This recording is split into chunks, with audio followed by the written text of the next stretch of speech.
옛날 이야기는 글자 그대로 옛날 이야기입니다. 제가 만든 이야기는 아니고 폴 히버트의 선교 문화인류학의 책 가운데 보면 잠깐 나오는 그런 이야기인데 제가 거기에다가 살을 붙여서 좀 만든 이야기입니다. 이 옛날 이야기는 그냥 이야기인데 중간에 어딘가 좀 묘하게 우리에게 찌르는 부분이 있습니다.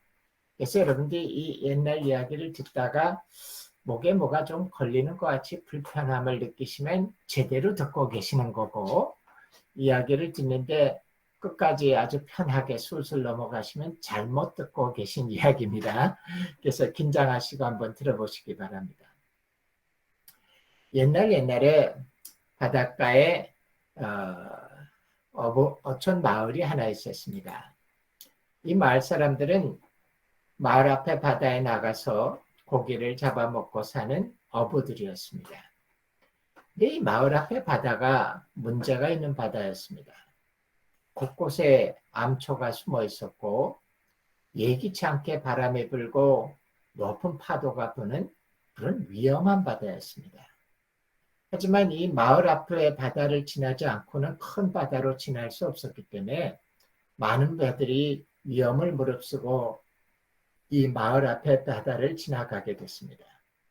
바다가 잔잔할 때는 조심스럽게 암초가 어디 있는가를 보면서 마을 앞을 지나갈 수 있었지만 예기치 않게 바람이 불고 높은 파도가 갑자기 몰려오면 많은 배들이 암초에 부딪히고 배가 깨지고 사람들이 물에 빠져 죽고 하는 그런 곳이었습니다.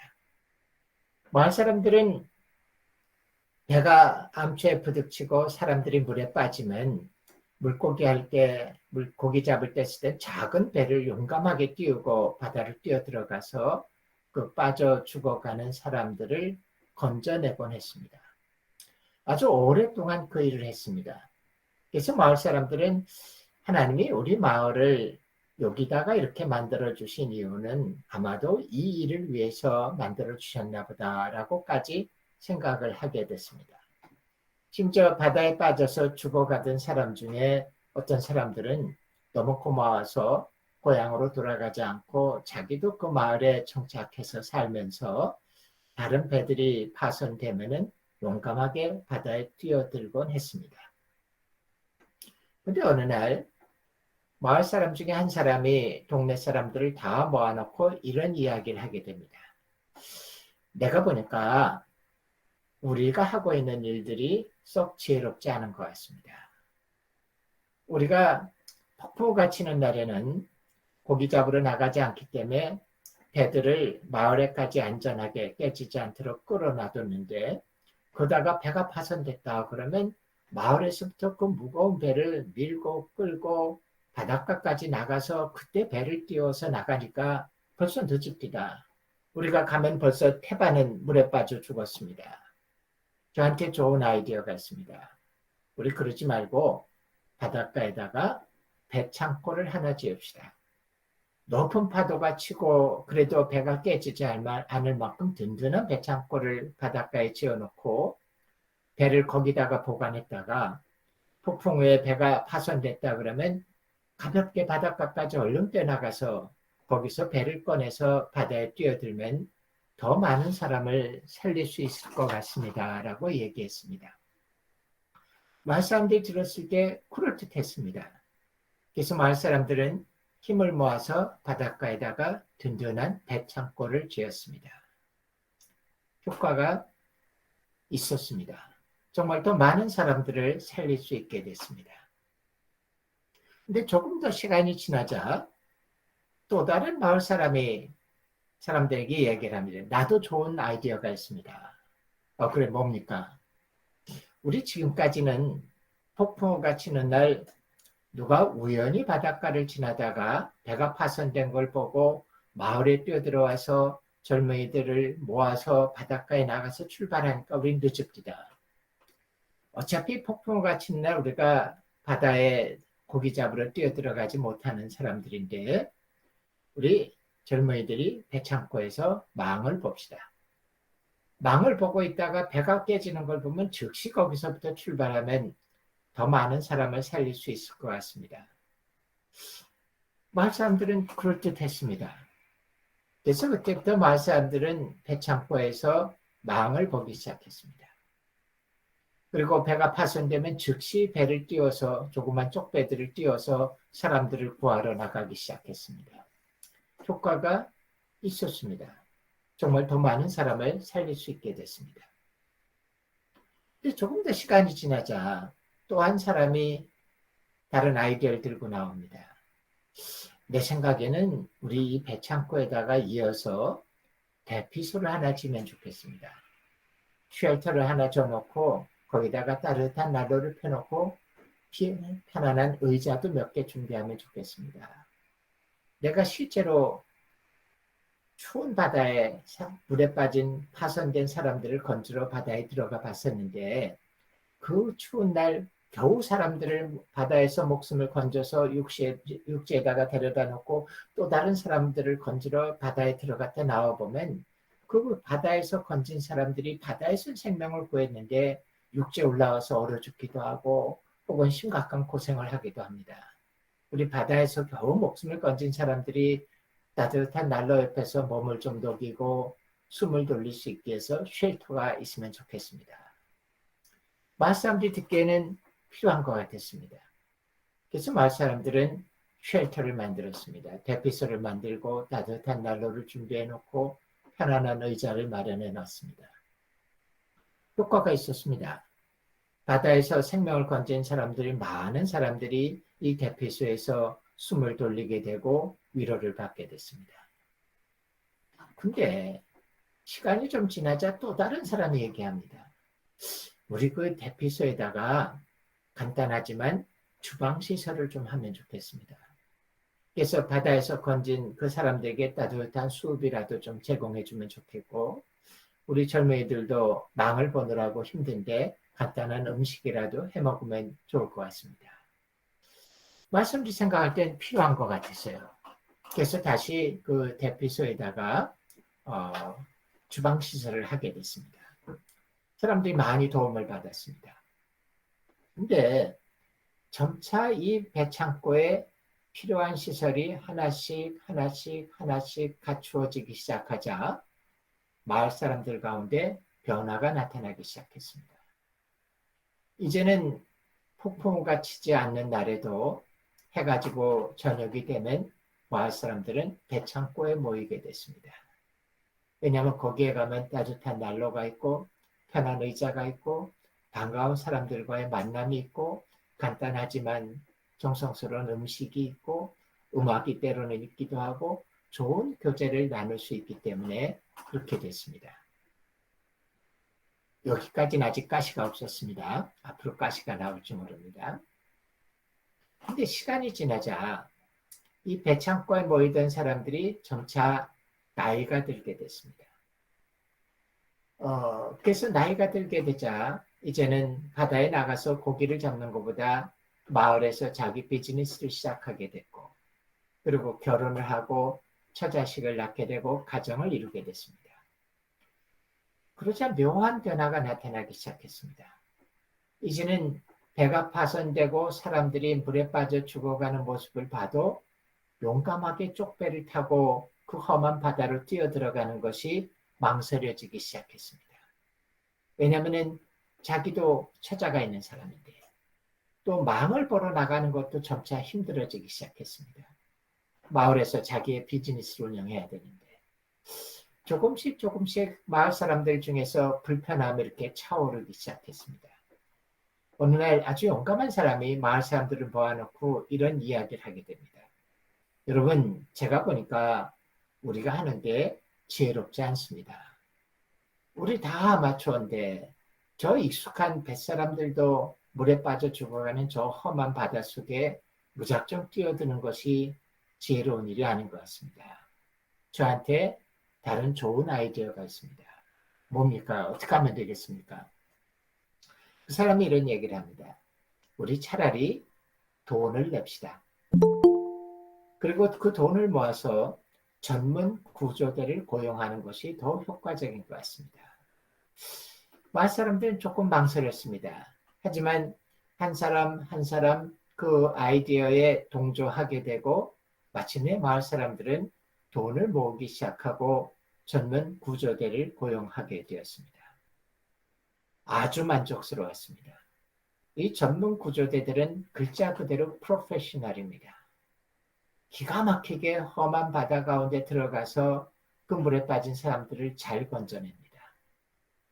다만 마을 사람들에게 변화가 하나 일어나게 됐습니다. 이제 마을 사람들은 위험한 바다에 뛰어들지 않게 됐습니다. 대신 해변가에 길게 늘어서서 소리를 지르고 노래를 부르고 박수를 쳐주고 응원을 하게 됐습니다. 이쪽에 뭐 하나 사람들이 빠진 것 같다. 뭐 하냐, 이쪽으로 좀 가라. 저쪽에도 사람을 먹고 머리가 보인 것 같은데 왜들 꿈을 대냐. 저쪽으로 가라라고 소리를 지르고 목청을 높여서 응원을 할 뿐입니다. 근데 어쩌면 여기까지도 괜찮았는지 모릅니다. 마을 사람들은 전문 구조대를 운영하기 시작하자 예기치 않은 사실을 발견하게 됐습니다. 한번 전문 구조대를 고용하면 되는 줄 알았는데 끊임없이 밑빠진 독처럼 돈이 들어가게 됩니다. 새로운 장비를 사줘야 되고 새로운 대원을 공급해줘야 되고 새로운 훈련을 시켜줘야 되고 끊임없이 돈이 들어가기 시작합니다. 마을 사람들은 점차 힘들어지기 시작했습니다. 근데 거기다가 이 전문 구조대 하나를 운영하는데 무슨 놈의 회의며 위원회며 모임이 그리도 많은지 마을 사람들은 점차 힘들어지기 시작했습니다. 어느 날 그 불편함이 목에까지 차오르게 되었을 때 마을 사람 한 사람이 다시 이런 이야기를 시작합니다. 여러분, 제가 보기에는 우리 마을만한 작은 규모에서 전문 구조대를 운영하는 건 처음부터 무리한 일이었습니다. 우리가 더 이상 운영할 수 없습니다. 우리 정직하게 우리의 한계를 넘어섰다고 인정을 하고 전문 구조대를 해체해야 됩니다. 마을 사람들은 펄쩍 뛰고 반대했지만 결국 한 사람 거기에 동조하게 되고 마침내 마을 사람들은 전문 구조대를 해체하게 됩니다. 이제는 아무도 바다에 뛰어들지 않게 됐습니다. 그렇지만 해가 지면 여전히 마을 사람들은 배창고에 모입니다. 거기에 가면 반가운 사람들과의 만남이 있고 편안한 의자가 있고 음악이 있고 간단한 식사가 있고 좋은 시간을 보낼 수 있기 때문에 그럽니다. 일단의 젊은이들이 들고 일어섰습니다. 이 젊은이들이 어른들을 향해서 삿대질을 하면서 당신들 도대체 뭐 하고 있는 겁니까? 우리가 뭐 때문에 배창고를 줬고 뭐 때문에 여기 모였는지 목적을 다 잃어버린 것 같습니다. 우리는 탈퇴하겠습니다. 일단의 젊은이들이 탈퇴하고 그들은 다시 용감하게 배가 파손될 때 바다에 뛰어들기 시작했습니다. 근데 오랜 시간이 지나지 않아서 그 젊은이 가운데 한 사람이 이런 얘기를 하게 됩니다. 근데 해보니까 우리도 배창고는 있어야 될 것 같아. 그게 효과적인 것 같아. 우리도 망을 보는 게 필요한 것 같아. 해보니까 배창고에는 대피소가 꼭 있어야 될 것 같아. 하면서 그들도 하나 필요한 것을 갖추게 됩니다. 그리고 세월이 지나자 그들도 또다시 나이가 들고 자기의 비즈니스를 하게 되고 결혼해서 가정을 이루게 되자 그들도 마침내 돈을 내고 전문 구조대를 고용하게 됐습니다. 그리고 조금 더 시간이 지나자 그들도 한계에 부딪히게 되고 전문 구조대를 해체하게 됩니다. 마을은 이제 2개의 구조클럽, 2개의 배창고가 있습니다. 그러나 아무도 바다에 뛰어들지는 않게 됩니다. 다만 바다가 잔잔한 날에는 바다에다 호박을 띄워놓고 열당하고 2개의 구조클럽에서 배를 타고 나가서 누가 더 호박을 많이 건지는가라는 게임을 하게 되고 그 게임에서 호박을 더 많이 건진 그런 팀은 자랑스럽게 트로피를 받아다가 배창고 앞에 걸어놓게 됐습니다. 일단의 젊은이들이 또 들고 일었었습니다. 당신들 도대체 뭐 하는 겁니까? 우리가 뭐 때문에 배창고를 만들었고 뭐 때문에 여기 모였는지 목적을 다 상실한 것 같습니다. 우리는 탈퇴하겠습니다. 그들이 다시 바다에 뛰어들기 시작합니다. 이야기를 여기까지만 하겠습니다. 내년 이맘때까지 할 수 있는 아주 긴 이야기입니다.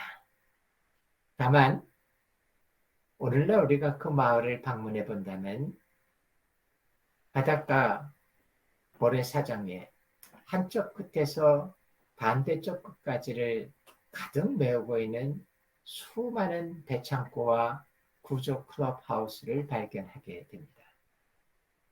그러나 아무도 바다에 뛰어들지는 않고 있습니다. 그 마을 앞의 바다에서는 여전히 배들이 파손되고 사람들은 물에 빠져 죽어가고 있습니다. 우리 장로님들, 성교분과위원회 분들, 이 배창고 이야기가 무슨 이야기인지 쉽게 이해하시겠죠. 아마 여러분들은 경험상 이게 뭔지 잘 알 겁니다. 이거는 교회 이야기입니다. 교회는 결코 믿는 자들이 모여서 나 구원 받았네, 너 구원 받았네 하면서 자기의 구원을 자랑하거나 자기의 구원을 좀 더 세련되게 만들거나 광택을 내거나 그러면서 자기의 구원을 보존하기 위해서 만들어진 곳이 결코 아닙니다. 좀 의외일지 모르지만 교회는 믿지 않는 자들을 위한 조직입니다. 교회는 하나님을 대신해서 하나님 나라 밖에 있는 사람들을 하나님 안으로 끌어들이라는 선교적 사명을 위해서 존재하는 것이 교회여야만 합니다. 물론 교회는 이중적인 면이 있습니다. 교회 구성 자체는 구원받은 자들의 신앙과 예배 공동체로서 만들어지게 됩니다. 그런데 엄밀히 말하면 예배가 뭡니까? 하나님을 하나님이라고 온전히 인정하는 자의 그 삶의 모습이 예배입니다. 우리는 교회에서 예배 생활을 하는 게 아니라 나의 삶 전체 가운데서 하나님을 예배하는 삶을 살아가고 있습니다. 근데 이런 예배의 삶을 살고 있는 사람들을 공동체로서 모았을 때는 그 공동체는 독특한 목적을 가지고 모이게 되는 겁니다. 그 목적이 뭐냐면 하나님을 대신해서 하나님 나라 밖에 있는 사람들을 하나님의 나라 안으로 끌어들이는 선교적 사명을 위해서 존재하게 됩니다. 근데 역사 가운데 보면은 교회는 하나님이 자신에게 맡겨주신 그 선교적 사명을 감당하기 위해서 좀 더 잘해보기 위해서 조직을 만들고 프로그램을 만들고 행사를 만들고 훈련을 만들고 뭔가를 자꾸 전통을 만들고 채워가기 시작하는데 이 표현은 썩 좋은 표현은 아닙니다만 제가 굳이 얘기한다면은 교회가 배부르게 될 때, 교회가 어떤 갈급함을 잊어버리게 되었을 때 정말 자기네들이 모여서 해야 되겠던 원했던 그 핵심적인 사명이 싹 녹아서 빠져버리고 그 사명을 좀 더 효과적으로 만들어 보겠다고 해서 만드는 행사와 프로그램과 전통과 조직과 이런 것들이 남아서 그 껍데기가 교회를 대체하는 일들을 흔히 벌이게 됩니다. 이거는 교회의 실패 이야기입니다. 하지만 여러분 성경을 보시면 이 성경 가운데서도 거듭해서 이런 선교적 사명의 실패 이야기가 성경에 쭉 나오고 있다는 사실을 여러분 혹시 아십니까? 제가 몇 가지 성경의 말씀을 여러분들하고 나눠보겠습니다. 첫 출발점은 창세기 12장 1절에서 3절에서부터 시작했죠.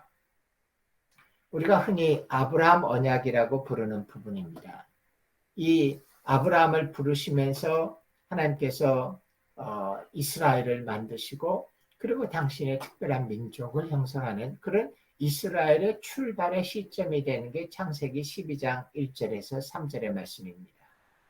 아마 많은 분들이 이 너무나 익숙한 구절이기 때문에 줄줄줄 외우실 만한 유명한 구절이죠. 여호와께서 아브라함에게 이르시되 너는 너의 고향과 친척과 아버지의 집을 떠나 내가 네게 보여줄 땅으로 가라. 내가 너로 큰 민족을 이루게 하고 내게 복을 주어 내 이름을 창대케 하리니 너는 복이 될지라.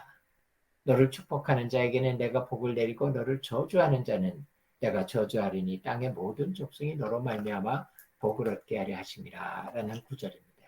근데 이 창세기 12장 1절, 2절, 3절을 어떻게 이해하느냐에 따라서 교회의 근본적인 삶, 신앙인의 근본적인 신앙의 삶이 달라지게 됩니다.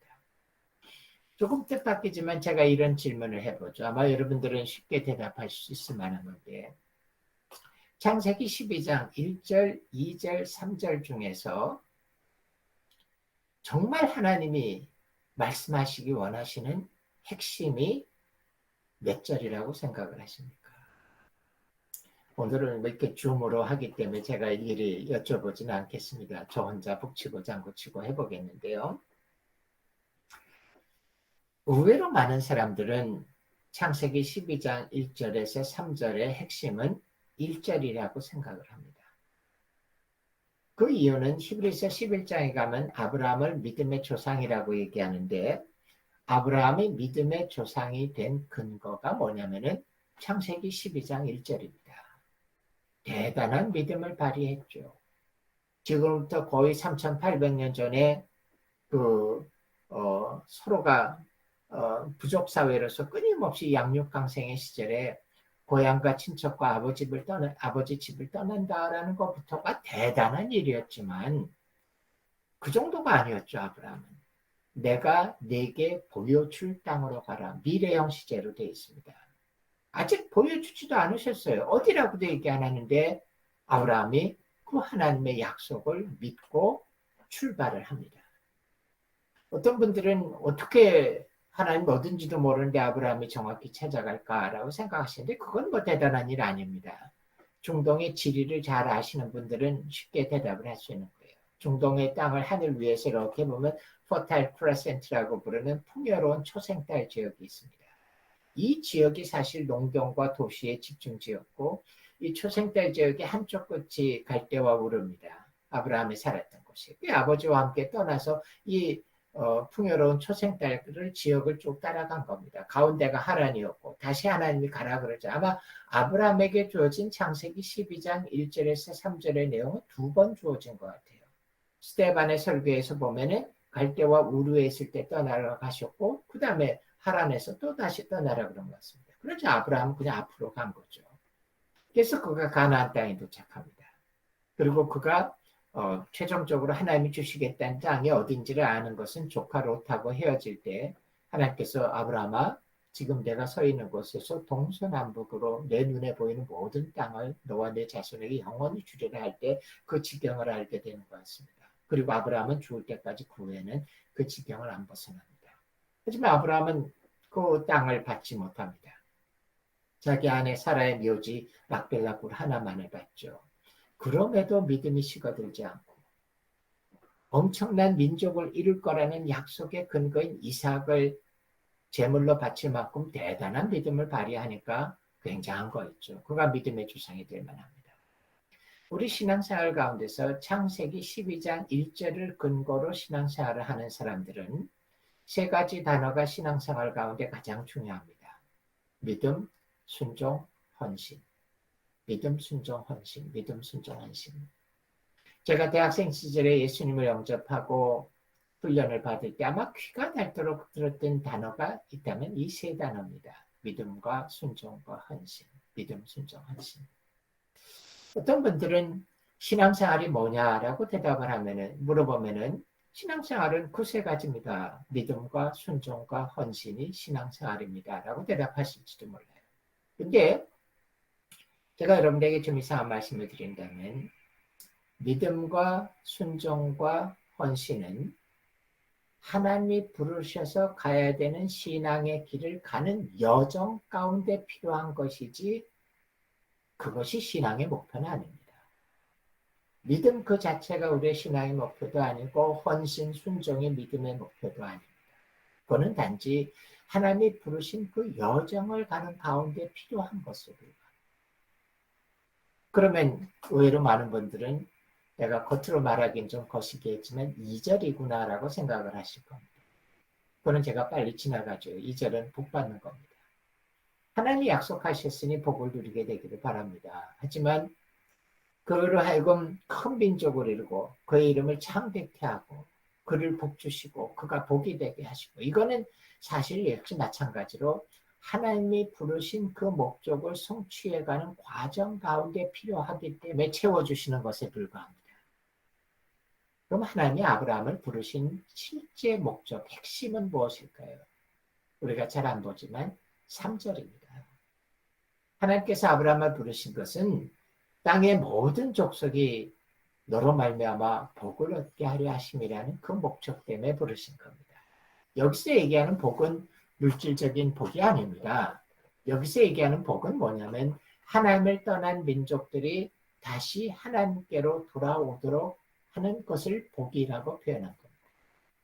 당신 무슨 근거로 그렇게 막 해석합니까? 라고 여러분 질문하실지 모르겠는데 창세기 12장이 진공 가운데서 펑 튀어나오는 거 아닙니다.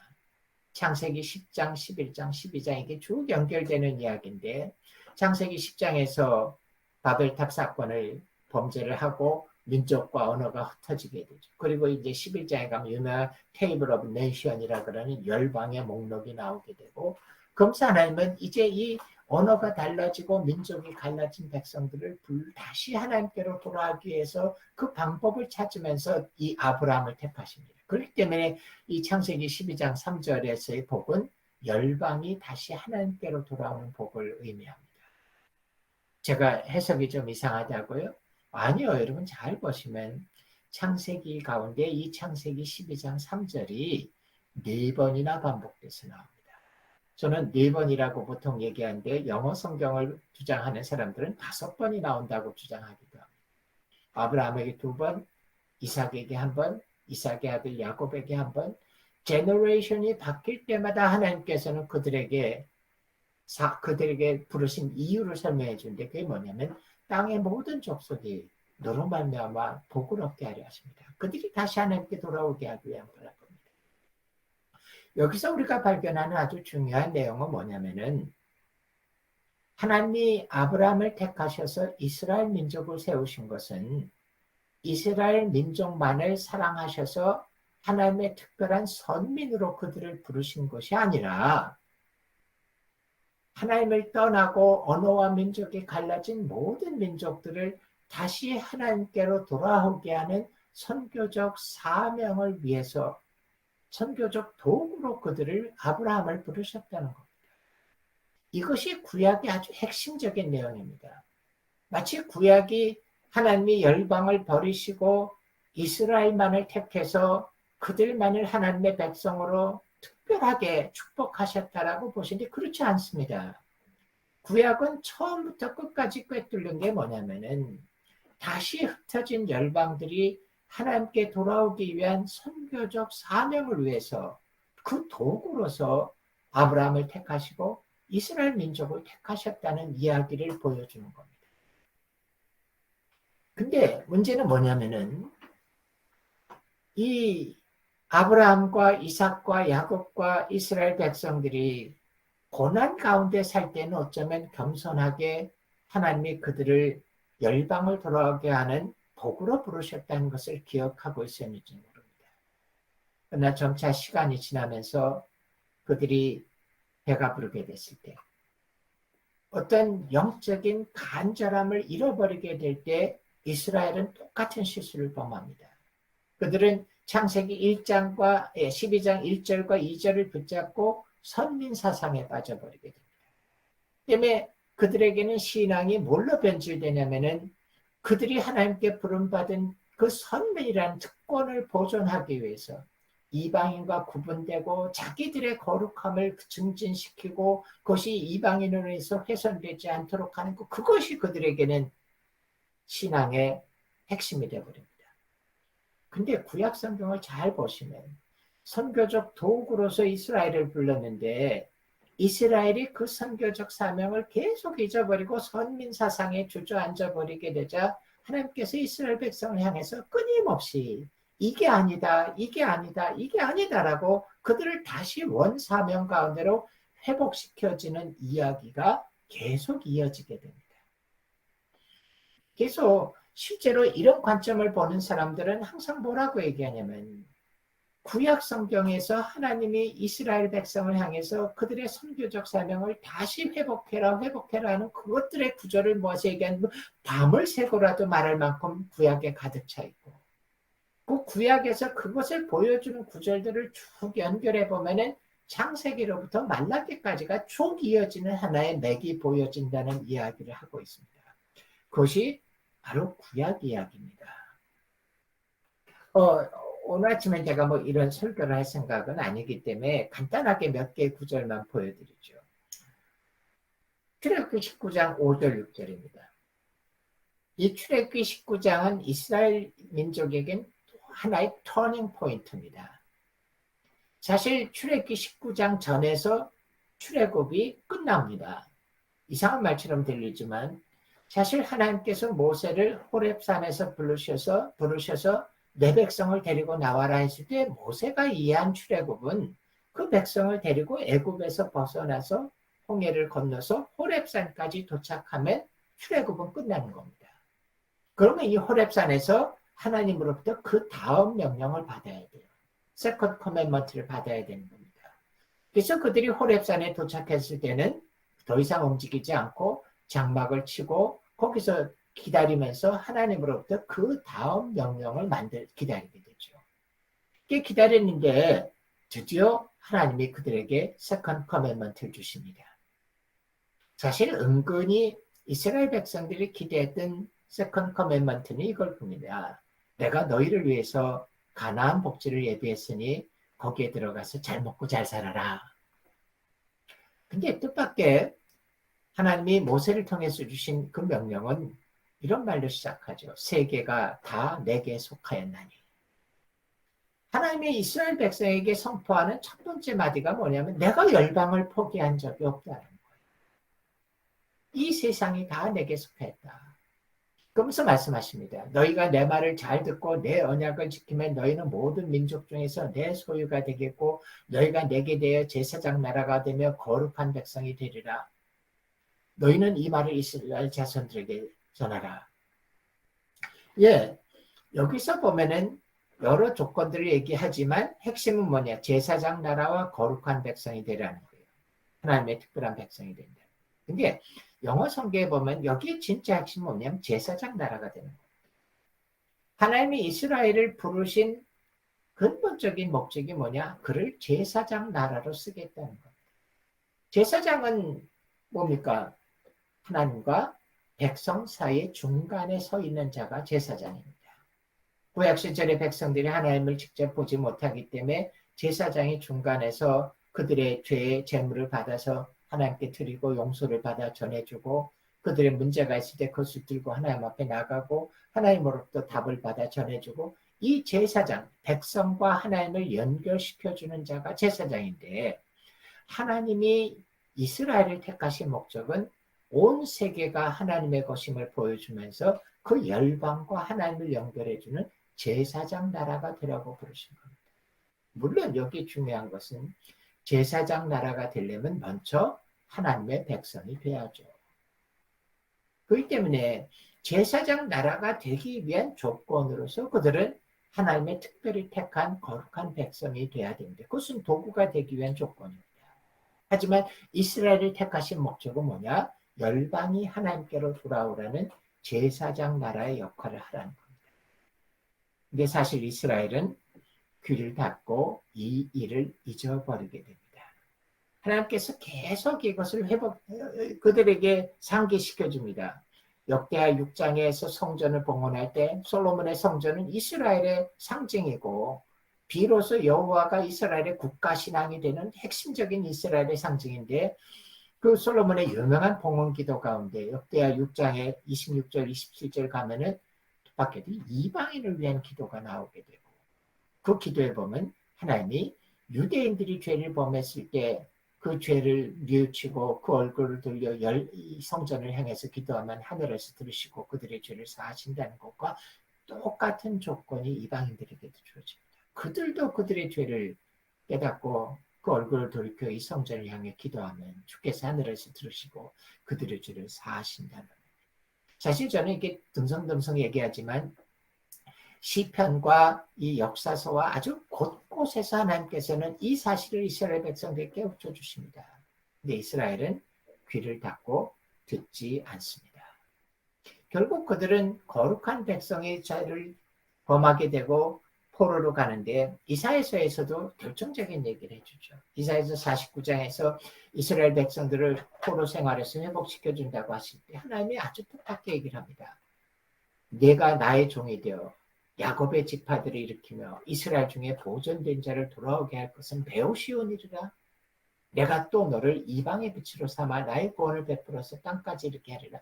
제가 아주 쉽게 이것을 풀어서 얘기한다면 이스라엘아, 내가 너희들을 그 포로 가운데서 다시 회복시켜서 이스라엘의 옛 땅으로 돌아와서 남은 자들 가운데 다시 돌아와서 예루살렘과 이스라엘을 회복시켜주는 거, 그건 나에게 오히려 가벼운 일이다. 내가 정말 너희에게 원하는 것은 뭐냐면 너희를 이방의 빛으로 삼아 나의 구원을 땅끝까지 이르게 하기를 원한다라고 선포하시는 겁니다. 그래서 이사야서 49장 6절을 구약의 지상 위임 명령이라고 얘기합니다. 근데 이스라엘은 귀를 닫고 듣지 않습니다. 한 구절만 더 얘기하죠. 제가 요나서입니다. 요나서, 아미떼 아들 선지자 요나. 여러분 이 요나가 구약에 2번 나온다는 거 아시죠? 열왕기 하에서 여로보암 2세 때 요나가 나옵니다. 이 북왕국 이스라엘에 여로보암이라는 왕이 둘이 있었는데 처음 시작할 때 여로보암이고 그 두 번째 사람이 여로보암 2세라고 부릅니다. 이 요나는 여로보암 2세 때의 선지자인데 뜻밖의 북왕국에다가 하나님의 축복과 번영의 예언을 해줍니다. 그래서 그들의 땅이 얼마나 넓어질 것이다 하는데 실제로 그 요나의 말대로 영토가 넓어지고 사실은 우리 이 역대기나 열왕기가 물질적인 관점, 뭐 경제 외교 이런 걸 다루지 않기 때문에 안 나오지만 솔로몬 다음에 최고의 영광을 누리는 게 여로보암 2세 때입니다. 그 때문에 이 요나는 굉장히 유명한 선지자였어요. 모든 사람들이 다 아미떼 아들 요나는 선지자다. 하나님의 말씀을 받는 자라고 알고 있습니다. 근데 여러분 알고 계신 것처럼 요나에게 하나님의 말씀이 임합니다. 너는 니느웨에 가서 심판의 메시지를 전하라. 근데 요나가 가고 싶지 않았어요. 많은 분들이 요나서를 구약에 나타난 유일한 타문화권 선교의 책이라고 해석하시지만 저는 반대로 해석합니다. 요나서는 선교적인 책이 아니라 이스라엘의 선교적 사명이 실패한 것을 보여주는 책이 요나서입니다. 요나는 니느웨에 가고 싶지 않았습니다. 이게 이제 요나서를 시작하는 열쇠인데 요나가 가고 싶지 않았던 이유는 많은 사람들이 생각할 때 니느웨는 아수르의 수도고 아수르는 그 당시 고대 중동에서 가장 잔인한 민족이었습니다. 사람의 껍질을 벗겨 죽이기도 하고 또 뾰족한 막대를 성 밑에 세워놓고 밀어서 떨궈서 죽이기도 하고 그때 두려워서 못 갔을 거다. 요나가 그런 수준은 아닙니다. 만약 자기 동족 이스라엘에게 하나님의 심판을 예언하려면 순교의 각오를 하고 뛰어갔을 사람입니다. 근데 답이 이 4장에 나오지만 제가 미리 땡겨서 얘기하면은 이방인이기 때문에 가고 싶지 않았습니다. 니느웨는 하나님의 백성이 아닌데 왜 이들한테 미리 심판을 알려주는가 원치 않았죠. 그래서 그가 도망을 갑니다. 니느웨는 동북쪽으로 한 450km 떨어진데 뭐 수천 킬로치는 다시스 스페인으로 도망을 간데 뭐 여러분 아시는 것처럼 그 다음에 폭풍우가 일고 물고기 뱃속을 통해서 억지로 니느웨에 갑니다. 그리고 그가 심판의 메시지 주는데 예상 밖의 일이 벌어집니다. 왕으로부터 짐승까지 죄를 무릅쓰고 회개합니다. 그러자 하나님이 니느웨에 내리려 그러던 심판의 메시지를 유예시켜버립니다.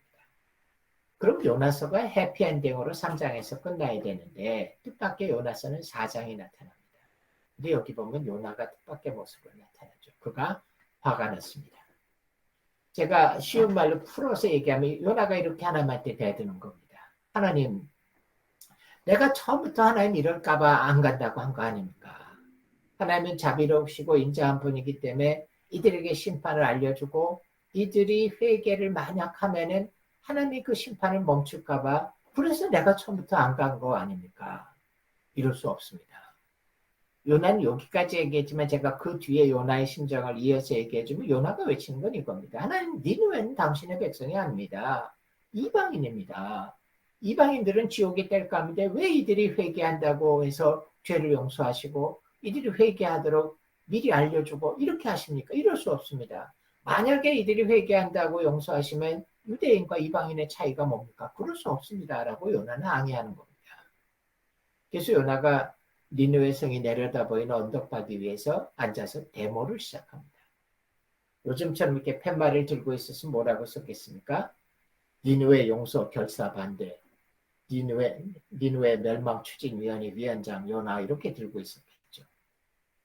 그래서 하나님이 요나에게 한 가지 교훈을 줘요. 요게 요나서의 답니다. 1, 2, 3장 다 서론이고 요나가 전설엔 대머리라 그러는데 이 대머리가 떼약볕 아래 대머하고 있으니 얼마나 힘듭니까? 그래서 하나님이 박넝쿨을 나게 하고 커다란 이파로 요나의 머리를 가려줍니다. 요나가 해피했어요. 그자 그 다음날 아침에 하나님이 벌레를 보내서 박넝쿨을 씹어먹게 하고 동풍을 불어서 이파를 말려버리죠. 요나가 썽을 냅니다. 그러자 하나님이 요나에게 물어봐요. 요나야, 네가 화를 내는 게 합당하냐? 그러자 요나가 겁도 없이 얘기하죠. 내가 죽도록 화를 내도 합당합니다. 그러자 딱 한마디 해주십니다. 이게 요나스의 단대 뭐냐면 요나야, 네가 심지도 않았고 네가 키우지도 않았던 박농쿨 하나를 아끼는 게 그렇게 당연하다면 이 니느웨에는 좌우를 분별 못하는 백성과 육축이 12만이나 있는데 내가 이들을 아끼는 게 왜 잘못됐느냐? 이들도 내 백성이고 이들도 내 소유다라고 선포하시는 거예요. 그리고 요나스는 거기서 딱 끝나버려요. 사실 어떤 면에서 구약은 요나서에서 끝난다고 해도 마찬가지 맞습니다.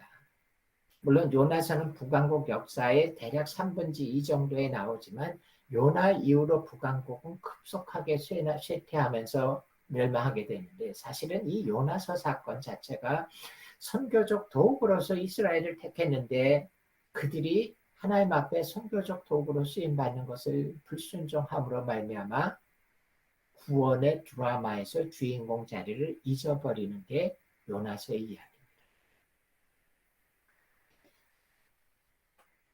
하나님은 신약 시대에 들어서면서부터 다시 시작을 하십니다. 대신 이스라엘은 이제 구원의 드라마에서 주인공의 자리를 놓치게 되고 그리고 그 자리를 교회가 들어서게 됩니다. 근데 교회도 동일한 실패의 모습을 보여주기 시작합니다. 사도행전 시대에 교회들은 자기들의 사명이 뭔지를 알았습니다. 물론 교회는 첫 번째는 하나님의 백성이 되어야 됩니다. 도구가 되기 위해서는. 하지만 하나님의 백성이 되어서 그들이 구원받았다는 것, 내가 구원받았다는 것을 자랑하고 그것이 마치 신앙의 완성인 것처럼 생각하면 커다란 착각이죠. 반드시 교회도 하나님의 사명을 감당하는 존재가 되어야만 됩니다. 사도행전에 보면은 교회들은 처음에 그들이 모여서 예배드리고 하나님의 백성이 되지만 항상 그 다음에 그들은 그들의 사명을 성취하기 시작했습니다. 근데 서서히 시간이 지남에 따라 그들도 이 배가 부르게 되고 영적인 갈급함을 놓치게 되면은 사명은 쏙 빠져버리고 선민 사상을 붙잡고 자기 자신의 구원이 신앙의 최종적인 모습인 것처럼 외치는 모습을 가지게 됩니다. 아주 오래전에 1988년이니까 뭐 벌써 33년 전이군요. 그 당시 저는 미국에서 공부하는 사람이었고 한인교회에 출석하고 있었습니다. 그리고 88년에 벨리즈라는 나라에 선교 사역을 위해서 그 교회와 함께 떠나게 됐습니다. 아마 벨리즈라는 나라를 처음 들어보시는 분도 계실지 모르겠는데 멕시코와 온두라스 사이의 교회는 조그만 나라고 중남미인데 영어를 쓰는 독특한 나라였습니다. 그래서 거기서 이제 가서 사역을 마치고 돌아왔는데 그때만 해도 미국이지만 한인교회가 선교에 참여한다는 건 아주 드문 이야기였었습니다. 그래서 저희가 돌아오고 나자 텍사스에 있는 모든 한인교회 목사님들이 모여서 모임을 하는데 저에게 선교 보고를 하라고 요청을 했습니다. 그래서 그 모임에 가서 교회당의 목사님들만 가득 차 있는 곳에서 선교 보고를 했습니다.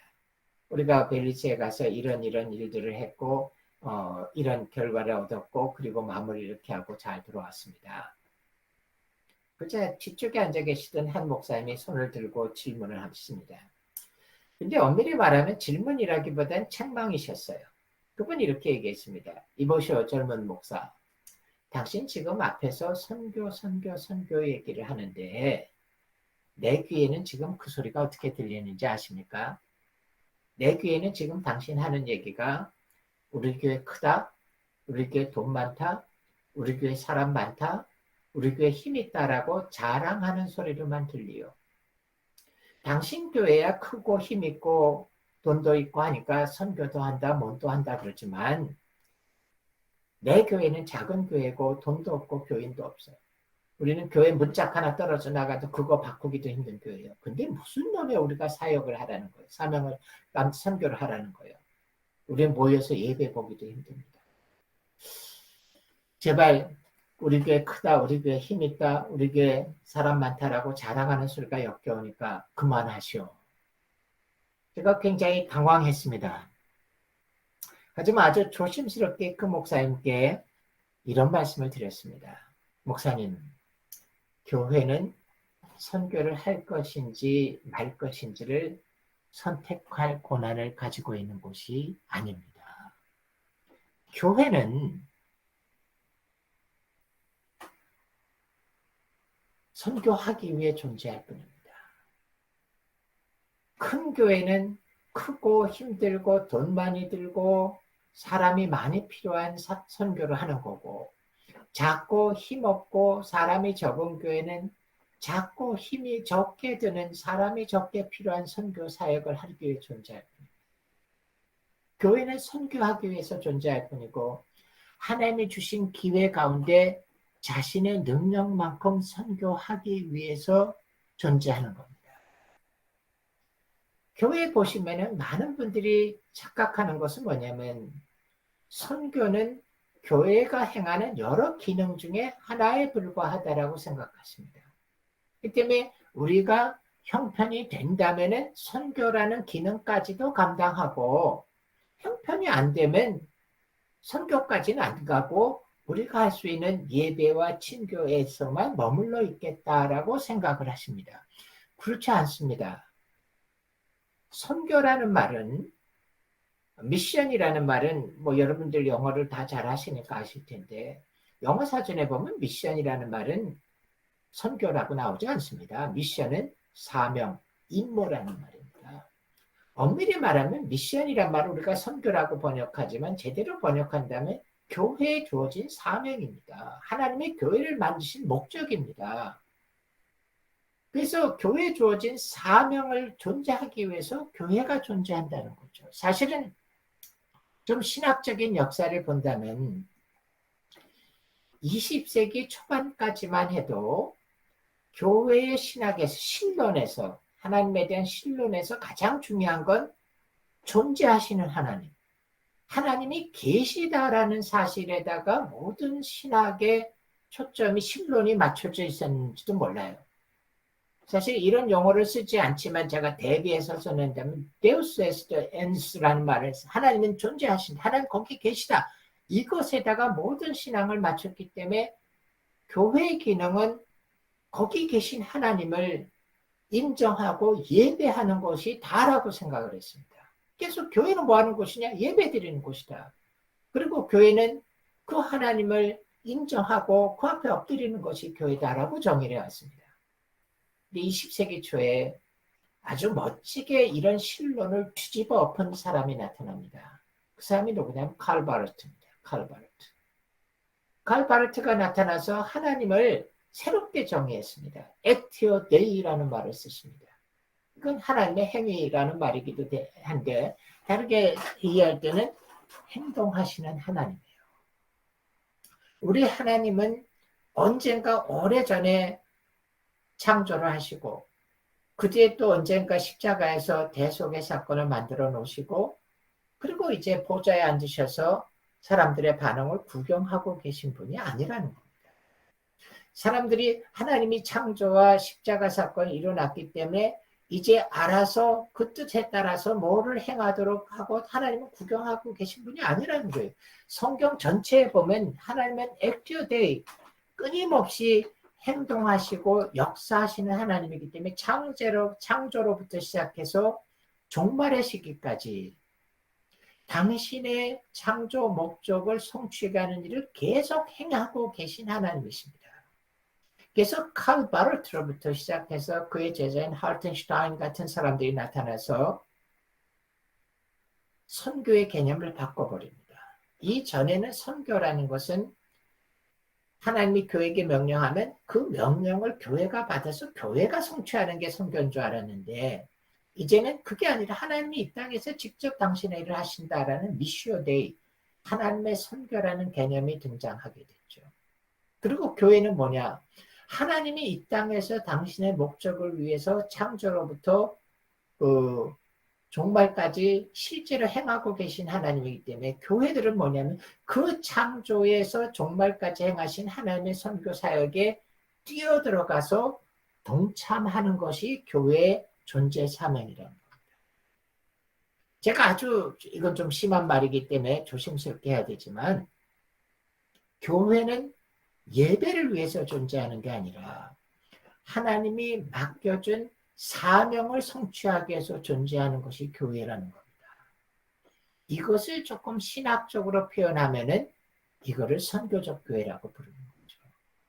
선교적 교회라는 말은 뭐냐면은 교회가 지금까지 해왔던 것보다 좀 더 선교 사역에 강조를 두고 더 많이 선교사를 내보내고 더 많이 선교의 경비를 내자 그런 게 선교적 교회론이 아닙니다.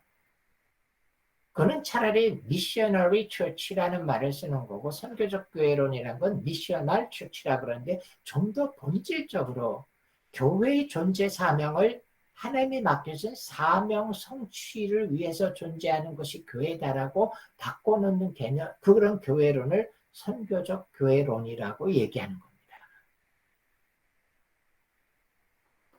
그래서 하나님의 선교라는 개념으로 교회론을 재정립한 것이 선교적 교회론인데 20세기 유명한 조직신학자였던 에밀 브루너 같은 분들은 이렇게 얘기합니다. 불꽃이 없으면 불이 존재할 수 없는 것처럼 선교가 없으면 교회는 존재할 수 없다. 사실 이게 좀 영어로 표현하면 멋있는 말인데 우리말로 하면 그 맛이 조금 사라지지만 그러니까 불꽃이 없으면 이 프레임이 없이는 불이 존재할 수 없는 것처럼 선교가 없으면 교회는 존재할 수 없다라고 선포합니다. 재미있는 건 칼 바르트라든지 에밀 브루너든지 우리는 조직신학자라고들 얘기하지만 본인들은 자기들은 선교사역자, 선교학자라고 생각했었어요.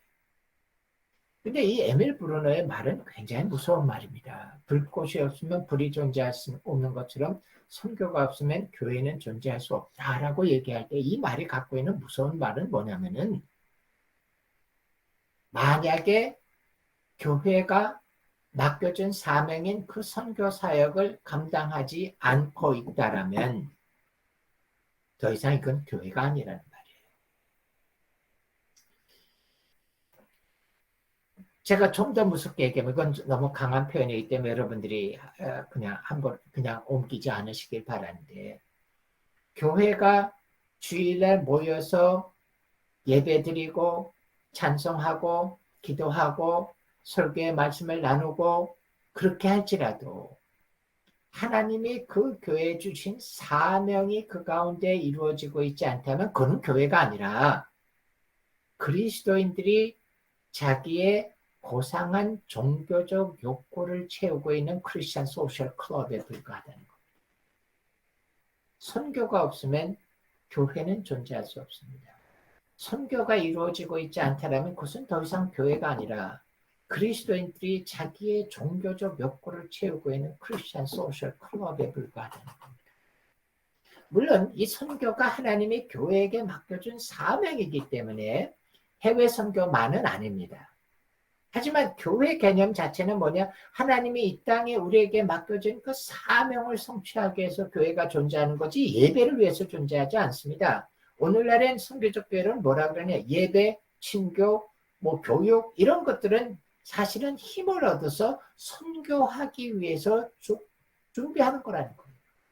마치 제가 창세기 12장 1절을 해석할 때 믿음과 순종과 헌신이 신앙생활에 반드시 있어야 되는 절대적 요소지만 그게 목표가 아니라고 얘기한 것처럼 오늘날 예배와 친교와 교육과 이게 사실은 교회의 목적이 아니라 선교를 하기 위해서 필요한 조건에 불과하다는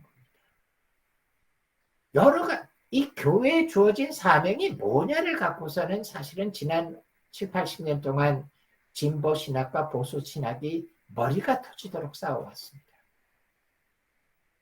오늘날에는 보수나 진보나 어느 정도 동의하는 것은 뭐냐면 복음 전파와 세상에 대한 그리스도인의 책임 둘 다를 선교라고 인정하는데 그 가운데 저는 크리스토퍼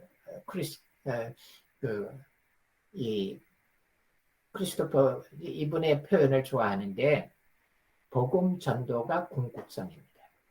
이 말은 뭐냐면은 우리가 사회봉사 아무리 많이 해도 그 가운데 영혼 구원이 없으면 이것은 온전하지 않습니다. 영혼 구원이 우선순위라는 말을 저는 별로 좋아하진 않아요. 먼저 이루어져야 된다. 그렇진 않은 것 같아요. 세상을 섬기는 것이 먼저 이루어질 수도 있어요. 순서상. 그렇지만 궁극적으로 영혼 구원이 없이는 온전한 사명은 없습니다. 그렇다고 세상에 대한 섬김을 무시하라. 그건 아니지만 이것을 빼놓으면 온전하지 않습니다. 그리고 영혼 구원 가운데 한국에서도 필요하지만 하나님의 관점에는 더 커다란 이 세상에 복음을 듣지 못한 수많은 사람들이 존재하는데 그들에게 접근하는 것이 주어진 교회의 프라임 미션이라고 얘기해도 조금 더 과언이 아닙니다. 교회는 선교하기 때문에 존재합니다. 선교가 해도 되고 안 해도 되는 교회의 여러 일 중에 선택사항이 아니라는 거예요. 선교를 하기 위해서 하나님은 교회를 만들었고 개인적인 예배의 삶을 살고 있는 사람들은 그 선교적 사명을 성취하기 위해서 공동체를 형성한 게 교회라는 겁니다. 한국교회는 제가 아까 선교적 교회론의 여러 종류가 있다라고 했는데 이 우선순위를 어떻게 조장하느냐에 대해서 굉장히 달라지기도 합니다. 크게 이제 세 가지 정도의 선교적 교회론의 흐름이 있는데 어떤 부류에 따라서 이 사명을 어떻게 정의하고 어떻게 접근하냐가 달라지긴 합니다. 그런데 제가 굳이 복음주의적 선교론이라고 선교적 교회론이라고 표현했던 이유는 지금 말씀드린 이겁니다. 영혼 구원의 궁극성을 잃어버리면은 사명은 온전해지지 않습니다. 그렇기 때문에 복음주의적 선교적 교회로는 누가 뭐래도 이 세상에 복음을 전파하고 특별히 복음을 들어보지 못한 곳에 복음을 전파하는 것을 프라임 미션으로 생각하고 있는 선교적 교회론. 그리고 교회는 선교를 위해서 하나님의 사명을 위해서 존재한다는 개념이 선교적 교회론의 핵심이 되어야 된다고 믿습니다. 한국교회가 잘못된 교회론을 가지고 있는 부분들이 좀 존재합니다. 제가 세 가지 잘못된 교회론을 말씀드리고 오늘 얘기를 마칠 텐데요. 좀 조심스러운 건 여러분들은 그렇지 않겠지만 의외로 교회에서 이런 얘기를 해보면 교인들이 깜짝깜짝 놀랍니다. 나는 이게 교회라고 생각했는데 잘못된 겁니까? 라고 얘기합니다. 예, 지금 제가 말씀드릴 세 가지 교회론은 잘못된 교회론입니다. 여기에 빠지면 안 됩니다. 첫 번째는 교회의 존재 이유를 교회 성장이라고 생각하는 교회론입니다. 한동안 유행했었죠. 그리고 사실 앞선 교회들은 오늘날 이런 생각을 안 하지만 한국 교회 대부분은 여전히 이런 개념을 가지고 있습니다. 내 교회가 성장하기 위해서 있는 것이 존재 사명이다. 그렇기 때문에 살아있으면 성장해야 되니까 그렇다라고 하지만 사실은 그렇지 않습니다. 어떤 사람도 어른이 되기 위해서 살지 않습니다. 사람으로서 마땅히 해야 될 일을 하다가 보니까 커서 어른이 되는 것이 맞습니다.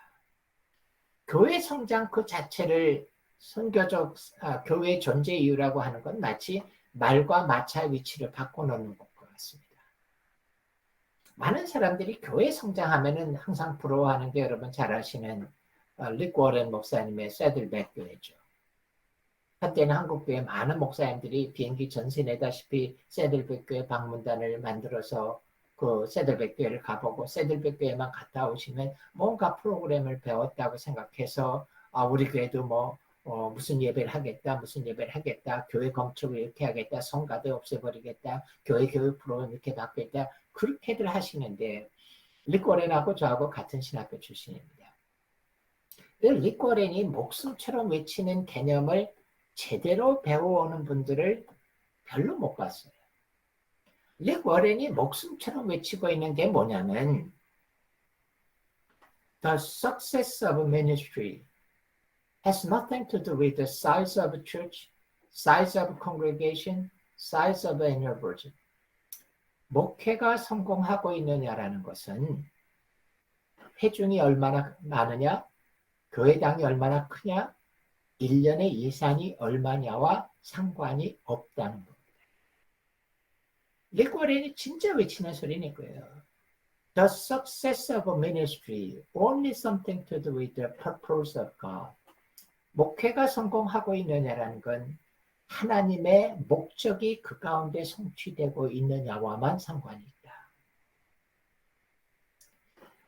오늘의 교회는 참 잘하고 있는 교회이기 때문에 보탤 것이 없어요. 하지만 이 개념을 항상 붙잡아야 될 것 같습니다. 오늘의 교회가 지금 성공하고 있느냐라는 건 10년 전에 비해서 지금 회중이 얼마나 더 늘어났느냐, 5년 전에 비해서 지금 교회 건물이 얼마나 더 커졌느냐, 작년에 비해서 올해 예산이 얼마나 더 늘어났느냐와 아무 상관이 없다는 겁니다. 오늘의 교회가 목회가 성공하고 있느냐라는 건 하나님이 이 교회에 주신 사명이 성취되고 있느냐와만 상관이 있어야만 합니다. 그것이 올바른 선교적 교회론입니다. 하나님이 우리에게 주신 사명이 정말 우리 가운데 성취되어지고 있느냐.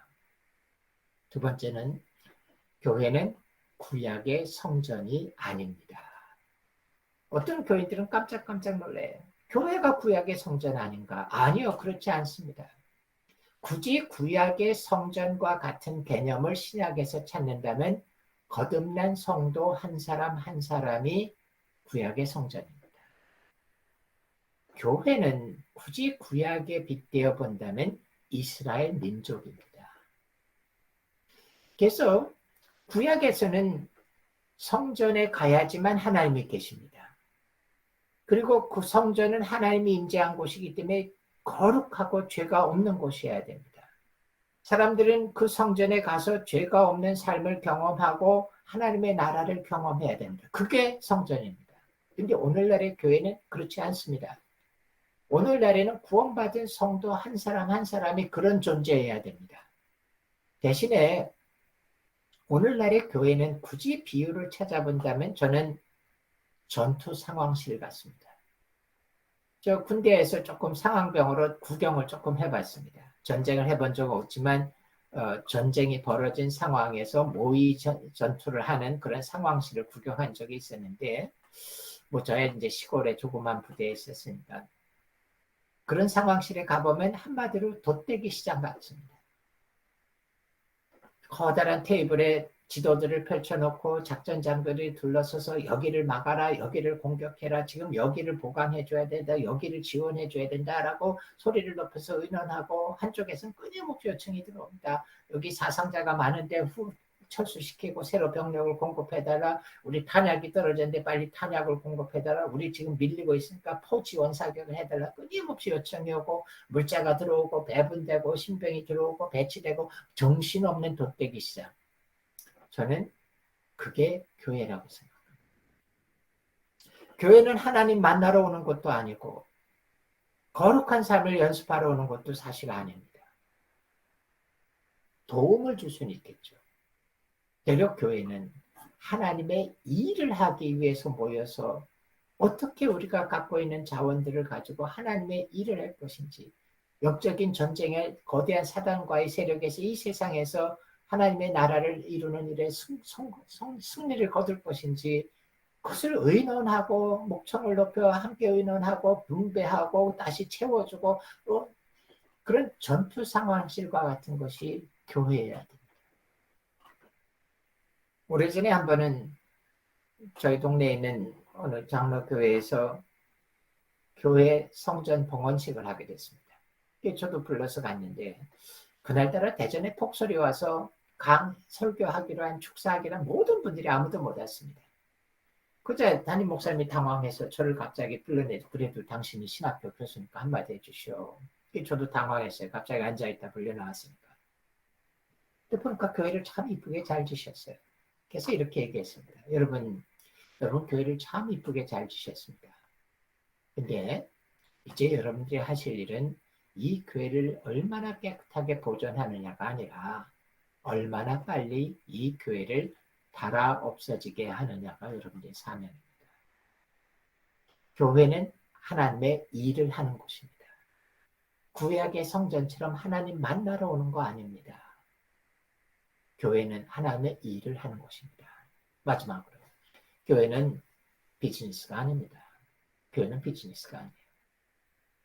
사실은 저는 부목사로 생활하면서 약간 선교 목사와 같은 기능을 했었는데 어떤 교회에 가보시면은 선교 목사는 제가 이런 표현을 쓴 거 용서하십시오. 이러지 마시고 선교 목사는 재정 장로님과 천하의 원수지간입니다. 맨날 재정 장로님들이 야단을 칩니다. 우리 교회가 이렇게 어려운데 당신은 교회 돈만 조금 모이면 홀라당 퍼다가 밖에 갖다 줍니까? 우리 지금 교회 지붕에 비가 새고 있고 주차장에 뭐가 패였고 어디가 교실이 모자라서 애들이 난리를 치고 있고 지금 어디에 뭐가 고장났고 돈 들어갈 게 많은데 어떻게 당신은 교회 돈만 조금 모이면 홀라당 퍼다가 밖에 갖다 줍니까?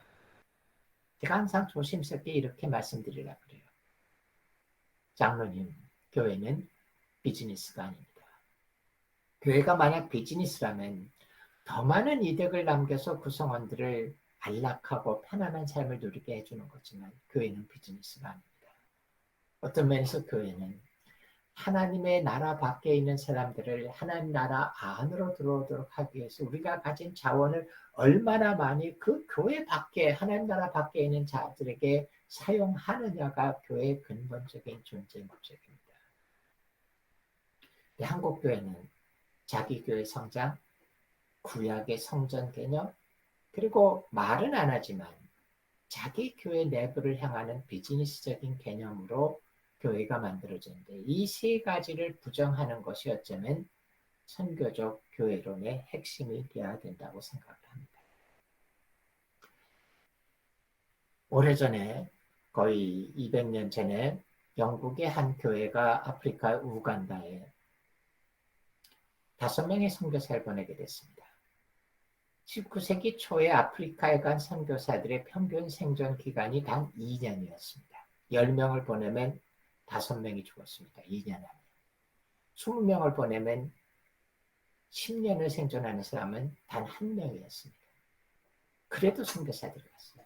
그걸 아니까 5명의 팀을 파송하는데 팀 리더가 이렇게 인사를 했습니다. 여러분, 혹시 2년 안에 우리 중에 누가 죽었다는 말을 들을지도 모릅니다. 부탁이 있습니다. 우리를 위해 슬퍼하지 마십시오. 대신 부탁은 누군가 그 자리에 대신 와주십시오. 그 팀은 2년 동안 기다릴 필요도 없었어요. 6개월 만에 첫사람이 죽었고 또 죽고 또 죽고 또 죽고 2년이 됐을 때 5명 중에 4명이 죽었습니다. 근데 그 교회는 위대했습니다.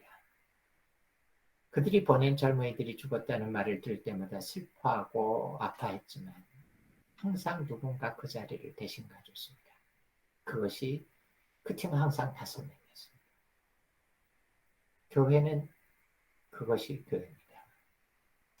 여러분들이 오늘 교회에서 해외선교위원회로서 분과로서 성의를 지금 헌신하시고 귀한 사역 이루시는데 여러분들이 이런 복음주의적 선교론과 이것이 성경적 가르침입니다. 제가 충분히 오늘 시간이 제한되기 때문에 성경 구절을 이용하지 않았지만 이것이 성경의 가르침입니다. 이 성교적 교회론으로 교회를 온전히 변화시키시고 하나님의 목적이 성취되는 교회로 여러분의 교회를 인도하시게 되길 바랍니다. 감사합니다.